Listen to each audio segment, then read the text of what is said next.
عامت الناس جب کہتے ہیں کہ حضور داتا گنج بخش علی حجویری رحمۃ اللہ علیہ، لفظ داتا پر کچھ لوگ چین بجبی ہو جاتے ہیں۔ وہ اعتراض کرتے ہیں کہ داتا صرف اللہ کی ذات ہے اور رب کے بغیر کوئی داتا ہو ہی نہیں سکتا، حالانکہ داتا کا معنی دینے والا۔ ذرا قرآن و حدیث پہ نظر ڈالتے ہیں کہ رب کے سوا بھی کوئی کچھ دے سکتا ہے یا نہیں۔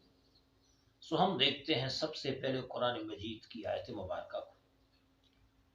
حضرت جبریل امین علیہ السلام حضرت مریم کے پاس آئے اور جبریل نے کیا کلام بولا؟ لِأَهَبَ لَكِ غُلَامًا زَكِيًّا، تاکہ میں تجھے ستھرا بیٹا دوں۔ لِأَهَبَ لَكِ غُلَامًا زَكِيًّا، تو ستھرا بیٹا دینے جبریل امین بارگاہ مریم میں آئے، بیٹا دے رہے ہیں اور بیٹا دیا بھی، اور دنیا دیکھتی ہے کہ عیسیٰ علیہ السلام دنیا میں کیسے تشریف لائے۔ اسی پر بس نہیں، رب نے قرآن میں فرمایا وَلَوْ أَنَّهُمْ رَضُوا مَا آتَاهُمُ اللَّهُ وَرَسُولُهُ، اگر وہ راضی ہوتے اس بات پر جو اللہ نے ان کو دیا، اللہ کے رسول نے ان کو دیا، تو اللہ بھی دیتا ہے، اللہ کا رسول بھی دیتا ہے، اور دینے والا داتا ہے۔ تو جب جبریل امین نے بیٹا دیا، قرآن کہتا ہے، اور قرآن کہتا ہے حضور نے دیا اور دینے والا داتا ہے، تو لا محالہ ماننا پڑے گا کہ رب کے سوا بھی کوئی داتا ہو سکتا ہے۔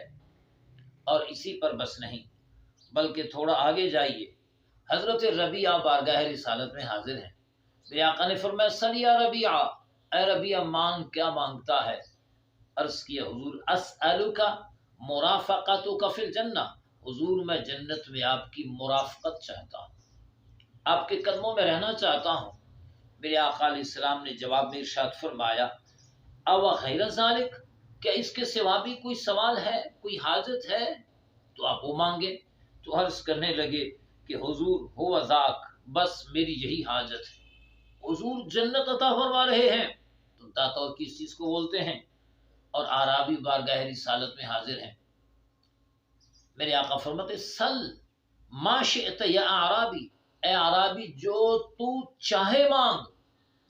تو جب حضور کھل کے چھوٹ دے رہے ہیں، اجازت دے رہے ہیں، خود رغبت دے رہے ہیں کہ مانگ جو تو چاہے، معلوم یہ ہوا کہ اللہ پاک جل وعلا شانہ محبوب کریم کو اور نیک بندوں کو ان عطاؤں سے نوازتا ہے کہ وہ خزانے اپنے پاس جمع کر کے نہیں رکھتے، بلکہ وہ بانٹتے رہتے ہیں۔